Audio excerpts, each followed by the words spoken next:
और उसे बना रहे हैं तो उसे शेर बनने दीजिए। अगर आप उसे कमजोर करिएगा तो समाज उसे कमजोर बना देगा। सामने प्रशंसा न किया जाए, खूब थपथपाया जाए, लेकिन खूब बाबा ने कहा आपका बेटा पढ़ेगा नहीं। और सच हूं, भगवान जब 12.5 साल के हो गए तब स्कूली में गए थे। हाँ, हमने के लड़का 3 साल के हो जाता पढ़ जाएंगे ना जाएंगे थे 7 किलो को बबुआ 11.5 किलो को बस्ता पीठी पर लदा जाता ना जाएंगे ममोर तब का भाई था।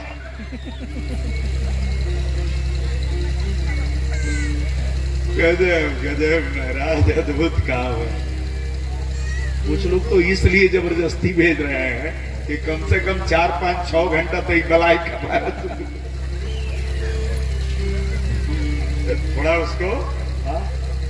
बाबा ने कहा आपका बेटा पढ़ेगा नहीं लेकिन कभी हारेगा नहीं।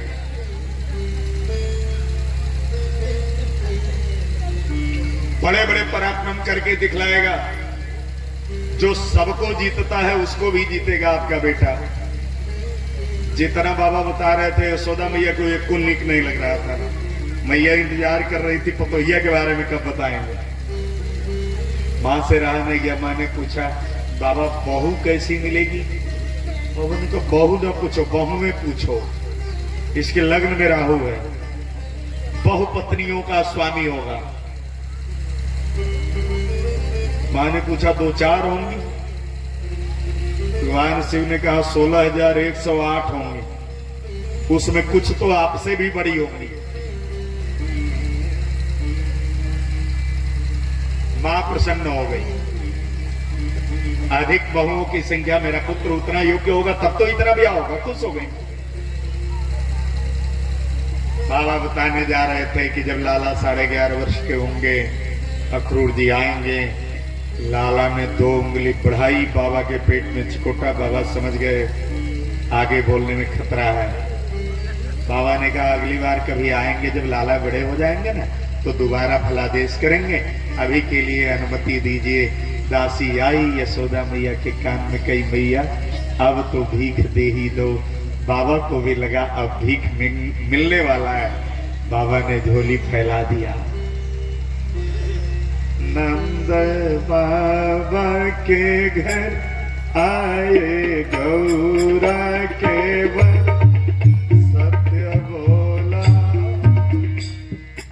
भीख मांगी रहे बम भोला। भीख मांगी रहे बम भोला। भीख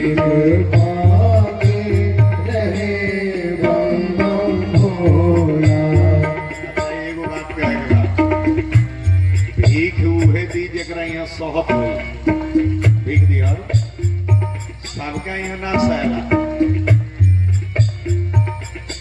आज जकरा दुआरी से भिख मंगा एक बार खाली हाथ लौटेला। दोहरावनी रास्ता भुला जाला। कहे भिख मंगवा मान लेला कि हमरो से बड़ ही में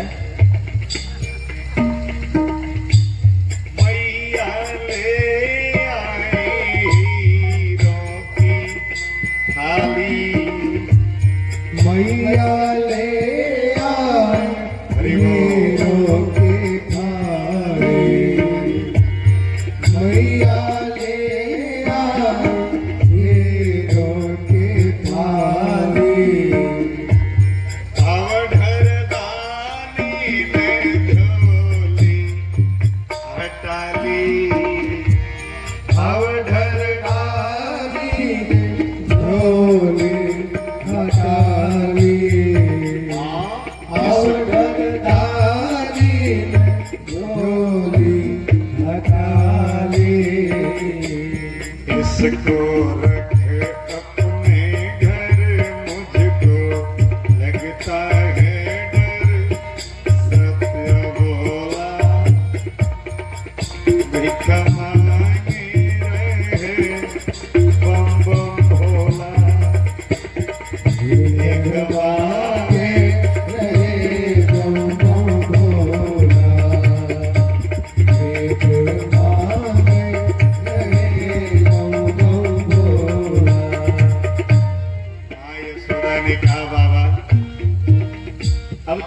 विश्वास कर लीजिए, जो मांगेगा दे दूंगी। बाबा ने कहा मां मैया दे दे कोई अपना दुलारा, मैया दे दे तो अपना दुलारा, मैया दे दे तो अपना दुलारा, जो है तेरे नयन का सितारा, जो है तेरे नयन का सितारा, जो है तेरे नयन का सितारा, बस देखो एक नजर फिर तो रख अपने घर, सत्य बोला भीख मांगी रहे। मां यशोदा ने कांपते हाथों से लाला को भगवान शिव के हाथ में दिया। बाबा लाला के पांव के नख से लेकर सिर की शिखा तक निहारते हैं। निहारते निहारते चरणामृत पीने का मन किया। भाई साहब प्रणाम करता हूँ, कहीं बैठ जाइए। हाँ, मैं दोनों पांव दाहिने हाथ से पकड़ा, पहले तो चरण के रेखाओं को निहारा, फिर जिह्वा से चाटने लगे, सीधे चरणामृत पान करने लगे। पावर हाउस से डायरेक्ट कनेक्शन। क्यों? बाबा के माथे में जो गंगा है वो तो नारायण के दाहिने पांव के अंगूठे से निकली है। बाबा ने कहा देख लो गंगा, पूरा चरण का अमृत मैं अपने कंठ में धारण कर रहा हूं। यशोदा मैया दौड़ी, कहीं बाबा ये क्या कर रहे हो? बाबा ने कहा मां पांव की रेखाओं को साफ कर रहा हूं। गिनती करना है कि लाला का चक्रवर्ती सम्राट का योग है कि नहीं। मां ने कहा और बढ़िया से साफ करके देख लो। बाबा ने मन भर चरणामृत पान किया। लाला को यशोदा मैया के हाथ में कांपते हाथों से वापस किया। जल्दी जल्दी भागे कैलाश गए। अब बिना पत्नी से बताए कहीं जाइए, अब टाइम बिता के आइए, तो उसके बाद अब बाबा गए जल्दी जल्दी पार्वती मैया के पास मैनेज करने के लिए। बाबा ने कहा पार्वती तुम तो बहुत दृढ़ बुद्धि वाली हो, तुम तो गिरिजा हो, भगवान में अनन्य प्रेमा भक्ति है आपको। मैं अपनी एक चोरी बता रहा हूं। मां ने कहा तैयो नहीं, इस तरह की चोरी नहीं किया हूं। तुमसे चोरी करके बिना बताए मैं गोकुल में गया था नंदलाल का दर्शन करने। मां ने कहा अच्छा तो ये चोरी किए थे आप। अच्छी बात है, लेकिन जब आप अपनी चोरी इतना मन से बता रहे हैं तो हमारी भी चोरी सुन लीजिए। जो दासी बार बार आपके आगे पीछे आ रही थी, अगल बगल जा रही थी, वो दासी आपकी अपनी पार्वती थी।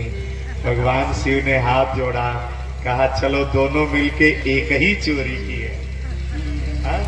तो चोरी माइनस चोरी बराबर खत्म हो जाएगा ना, कुछ बचेगा तो।